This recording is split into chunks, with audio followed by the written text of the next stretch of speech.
Hi guys, how are you? Um, Sorry I'm a few minutes late.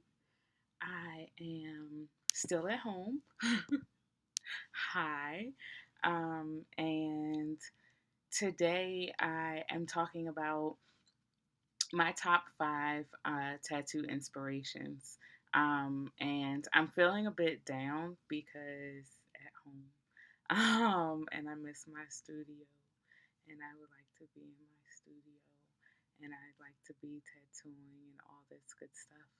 But either which way, I'm home. I'm chilling. I'm going to spend today finishing up the book and working on finishing touches and putting photos together and all that good stuff. So that's pretty exciting.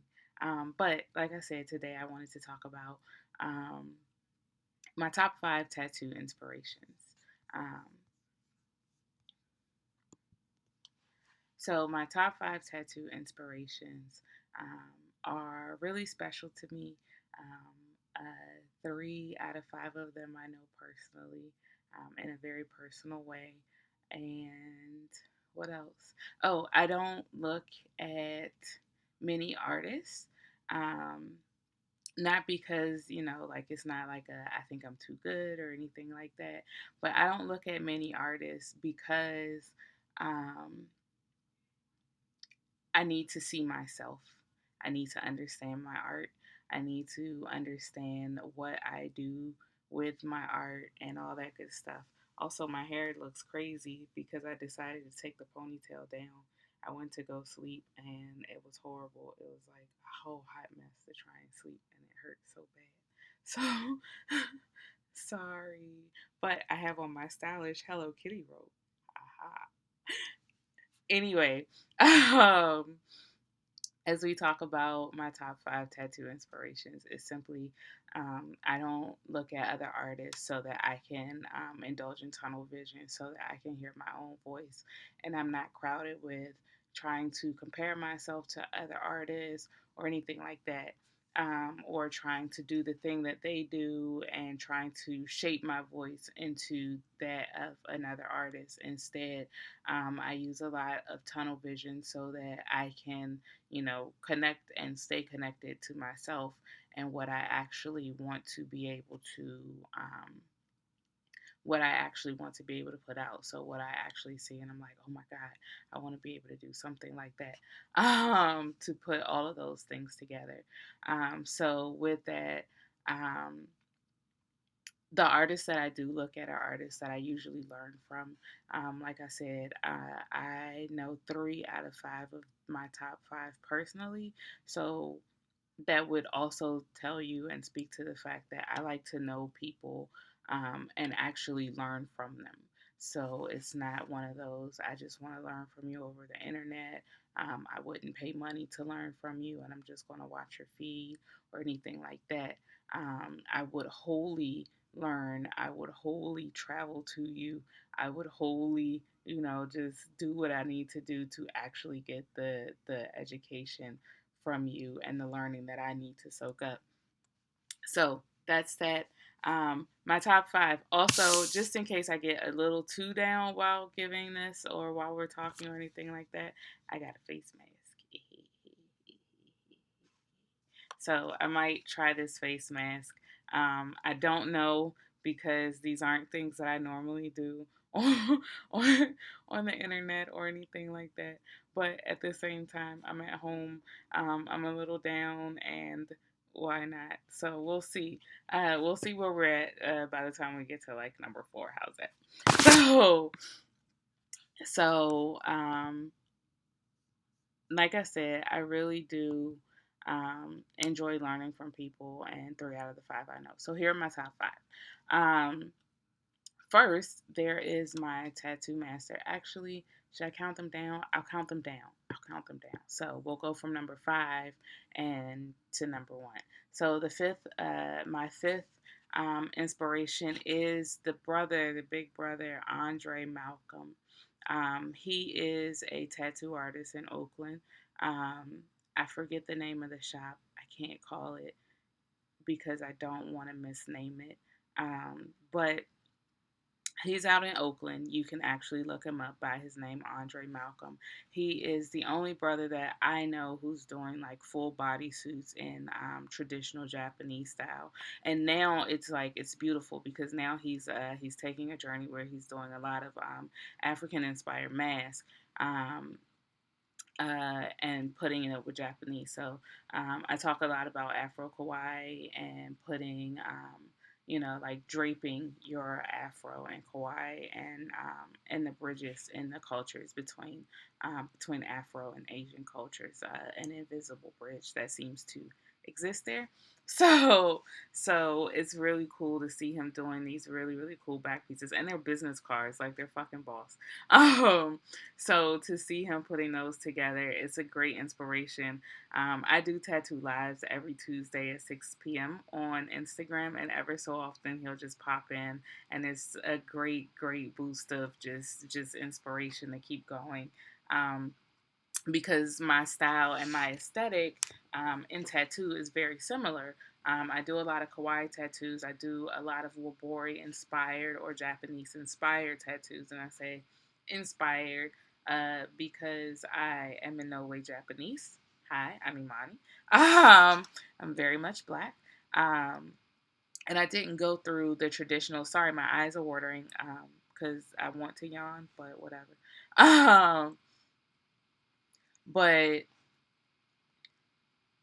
his style literally engulfs the same ideals of what I do, and I am a big fan of back pieces, of like literally using the back as a canvas. It's probably the most beautiful canvas on the entire body. It's flat. There are, once you start doing a full back piece and you get into going over the buttocks, and then you can get into creative placement with the legs and all of this beautiful stuff that can happen. The fact that you're laid out, so it becomes a piece of art, and it's not necessarily for human consumption, but it's for human consumption. Like, it's for the consumption of others. It is for your empowerment and for other people to actually just is back pieces are powerful. I don't even know what to say about them other than I love them. It is that and we'll talk about placements in another video, but that over the shoulder, there are certain placements that I have a really, really big affinity for as a tattoo artist, and the back is one of them. And I want to see more Black people getting like whole back pieces and literally committing to their tattoo journey. Not just I want to get something, but actually committing, forming a relationship with their tattoo artist, actually, you know. Understanding or taking time to understand the process, taking time to tell a story, a unique story with their skin. And the back is just magnificent. And Andre is flawless with that shit. Like, flawless. When I tell you his Wabori style, especially for a black man, is like, what the fuck? I love it. I love it. I live for his style. I live for being able to learn from him. Right now, I'm in DC. He's in Oakland. The one time that I was close, I still wasn't close enough, which was last summer. I was in LA to tattoo, and I still wasn't close enough. I don't know why I was thinking he was closer to LA, and I didn't check and I didn't prepare myself properly. And had already talked to him, was like, I'm ready to come, I'll be in the area. Can I come to the studio? And he's like, yeah, sis, come whenever you want. And I'm like, yeah, I'm going to go see Andre. It was 3 harsh days of tattooing. And the one day that I did have off before I needed to get on a flight the next day, I was like, I don't want to move from the bed. And I would have had to plan a couple hours of, I think, maybe Amtrak to get down there, and then a couple hours back. And I was just like, I don't want to move from the bed. So I didn't get a chance to meet him, but I am definitely going to make good on that request to come hang out at the studio as soon as I can get back over onto the West Coast to see the big brother, Andre Malcolm. But that is number 5. You should definitely check him out. Number 4 would be who I would call my mama. um, she is the second Black female tattoo artist. Um, or I'm sorry, I'm the second. She's the first. Jesus Christ. She's the first black female tattoo artist, prominent black female tattoo artist for the U.S. And the reason I call her my mama is because I'm the second, which is why I started out that way. Whatever, my brain. It's no disrespect intended. It's no posturing. There's She's amazing. And I remember I slid into her DMs. I haven't met Mama Jackie yet. Her name is Jackie Gresham. She's down in Louisiana, and out in the, why do I want to say Baton Rouge? That's FM. Shout out. She's down in New Orleans, Louisiana. Um, and she's amazing. I remember when we started seeing the footage from Color Outside the Lines, and I was like, wait, that's her? And I was so in awe. I sent her a message around the time Color Outside the Lines dropped. And, it was just like, hi, how are you? I'm Imani. Like, it was some super nerdy shit that, it was like, it didn't lend itself to a whole conversation because it was my poor attempt at introducing myself through small talk. So I'm sure I came off more awkward in DMs than like a real human. But I remember when I introduced myself and I told her who I was, and she said, "What took you so long?" And I was like, damn. And then I started looking at the dates for when I would become the second prominent, and everybody else who is after, who's a part of Color Outside the Lines. I started actually looking at the dates, and I was like, damn, what did take us so long? But we're here now. So shout out to Mama Jackie, Jackie Gresham. Definitely check her out. Art to Accent Tattoo, and New Orleans, Louisiana. I swear to God, I keep wanting to say Baton Rouge, and that's only because I got spotted down there at FM. But you should definitely check her out. She's the first black prominent female tattoo artist um, in the U.S. And from what I can tell, just from being online.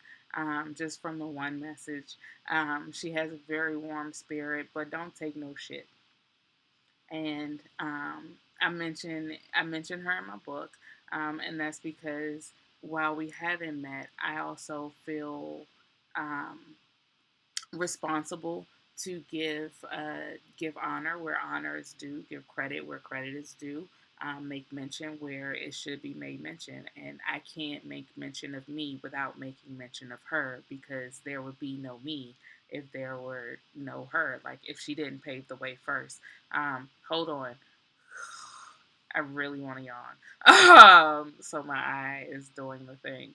Um, but there will be no mention of me without any mention of her under any circumstances. That's literally why I call her Mama Jackie.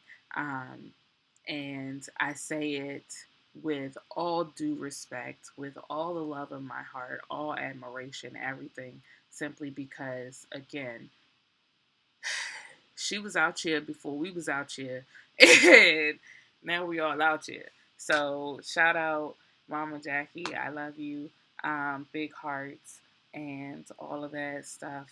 And until I am honored enough to meet you, um, I am learning through Instagram. Let me just say that much. I should go yawn. Hold on. It won't come out.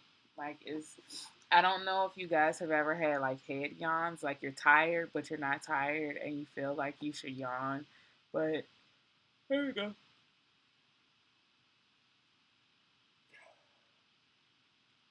Sometimes it could be more annoying than a sneeze, but head yawns simply because I'm at home.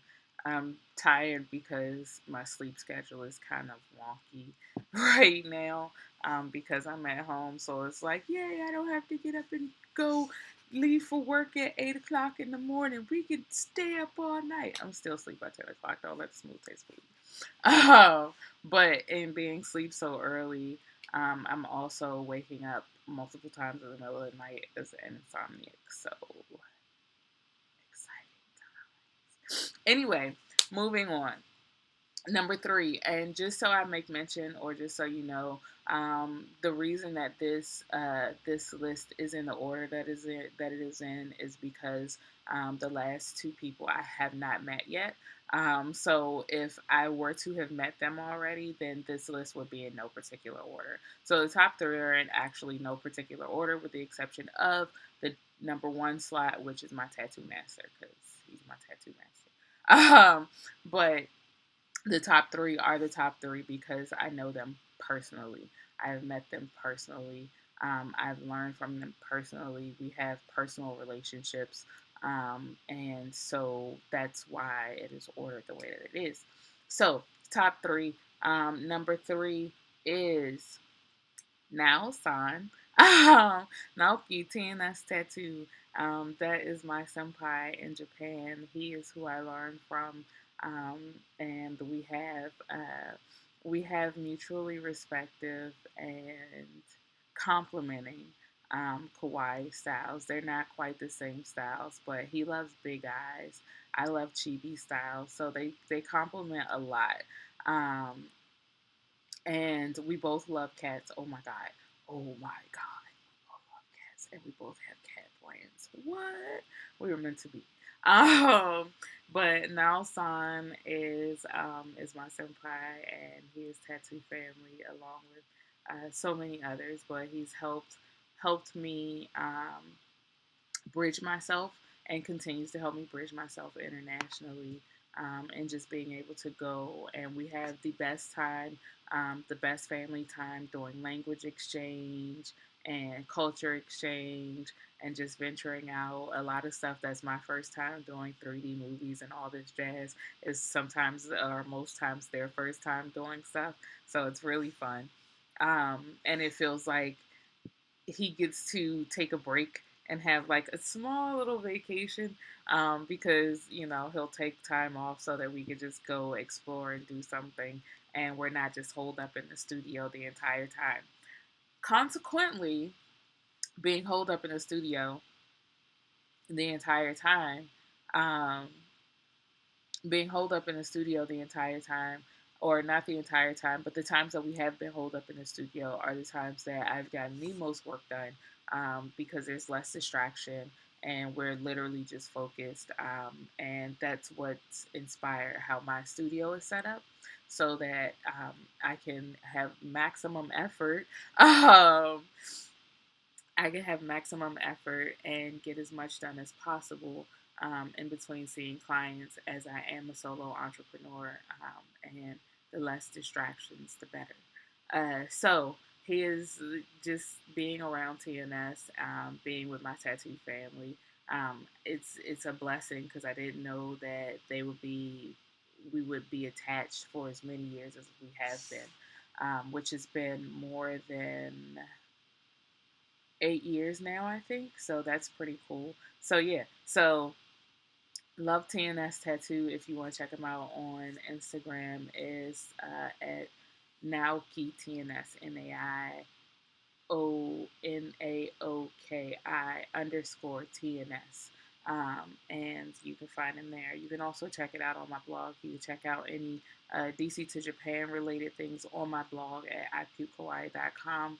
And you will definitely find where I make a lot of mention of Naosan and TNS, in my back and forth, my Itari Kitari adventures to Japan. So you should definitely check it out. You should definitely check him out. You should check out his kawaii style. It's just flawless, and I love how he he fuses kawaii style with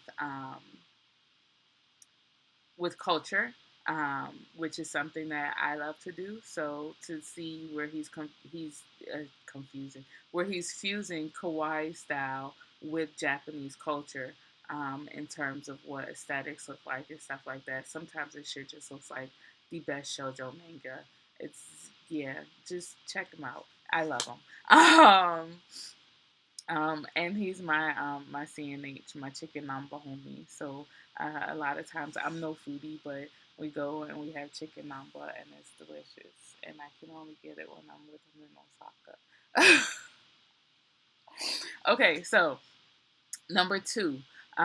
Second one would be Maya Bailey. Maya Bailey is my big brother.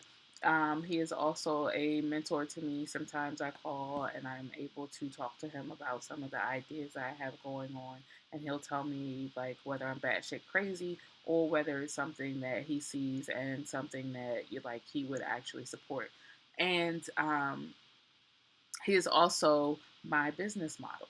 So, in terms of me taking this 6 figure journey, writing a book, being able to put things in play my way, that I can be able to lend myself as a resource to my uh, communities, uh, 3 communities, tattoo or black community first, tattoo and kawaii communities. So, however they overlap, however they play well together, intersectionalize, and all that jazz, wherever that synergy is, to be able to make sure that I lend myself as a resource. I'm not just here like, hey guys, come get tattooed by me and pay me your money and let me pay my bills. I don't think that's not where the heartbeat of my business is under any circumstances.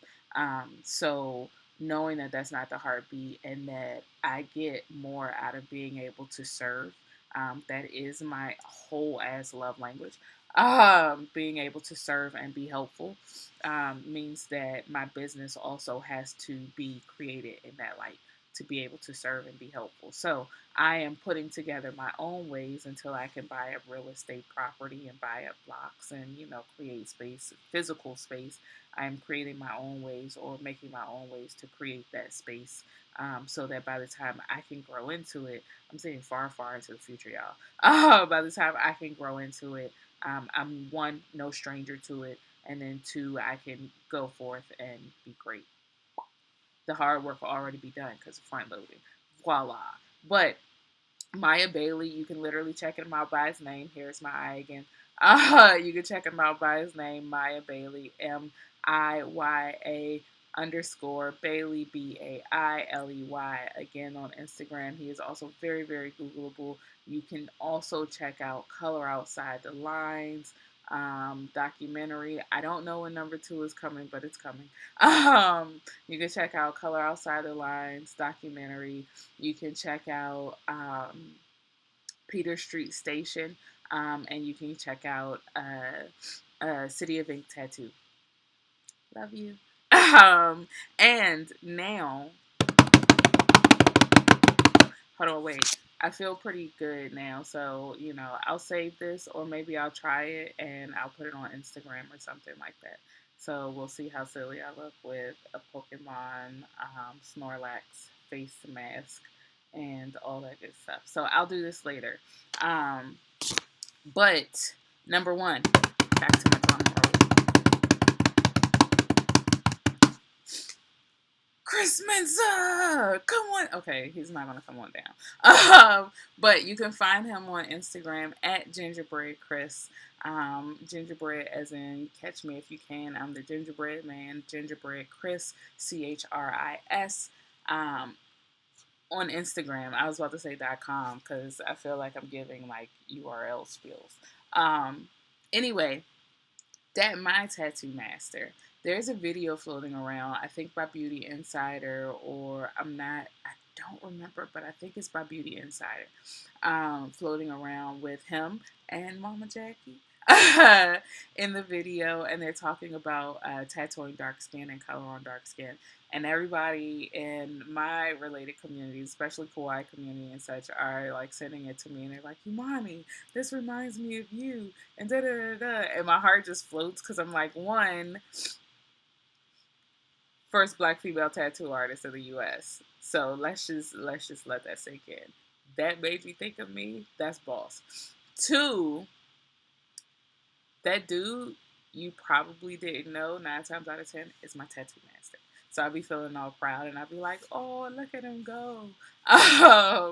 And stuff. Because also, just as I'm shy, my tattoo master is a man of few words. So when he actually does come out and do stuff, I'm like, go, go, go. And I'm all cheering him on, even if he doesn't know I'm cheering him on. But yeah, so Chris Mensa, he is amazing. When he took me on, it was good times had. I talk about, and actually Saturday, I talk more about Chris soon. So I'm not going to say too much because while he's number one, there's a lot that I could say in terms of me being an inspiring tattoo artist and what he's done for me in my career. So I'm going to save that part. But I'm going to say he's number one. I'm going to say you should also check him out on Instagram. And um, if you think I tattoo like a girl, he is like super light handed, like super, like everybody compliments me all the time. Like, it's like not painful at all. And you're so light. And, yeah, I'm a girl, so there's that. But my tattoo master, like, he does not have, he has manly hands. He does not have that harsh push that a lot of guys have. Like, his tattoo touch is so gentle. And he's always told me, like, however you touch paper is how you should actually touch skin. So I don't press on paper, so I don't press on skin. And that's been one of the things that's taken me a long way, especially in being able to soothe people in their fears of getting tattooed but wanting to get tattooed. So I'm grateful. But Gingerbread Chris on Instagram, all one word, gingerbread, like gingerbread man type, but take off man and put Chris, Gingerbread Chris, on Instagram. Uh, so yeah. Oh, and I have in my book, I actually have, he has a chapter called The Master Teacher. And it's because there was a time like when Erica Badu came out and we had that shit on heavy rotation at Pins. And at the same time, he is my master teacher. So, anyway, and I talk a lot about his musings and his teachings, and my experiences under him as an apprentice. So when people are like, "Did you go get a tattoo kit and you learn how to tattoo that way?" I'm like, "Oh no, let me tell you about my tattoo master." Here's the reason why I have the tattoo nickname Little Magic. And yes, I roll my eyes, but if you watch well, I was about to say Color Purple. My brain's doing things today. If you watch uh, sitcom, sketch comedy, In Living Color.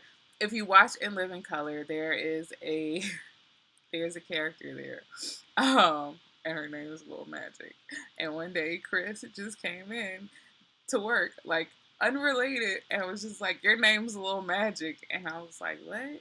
And he was just like, "Yeah," and then he busts out laughing, and then he showed me the skit that he was watching when he decided that he's going to name me Little Magic. So then, from then, when people would say, especially my homeboy Daryl, he'd say shit like, "Why I call you son?" And I'd be like, "Cause you shine like one." And I play the game because it was fun, and why not? They're my big brothers. So yeah, silly times at Pins and Needles with Chris Mensa, aka Gingerbread Chris. Um, Long live the dojo. But anyway, you should check him out on Instagram. So my top five, just to recap, are: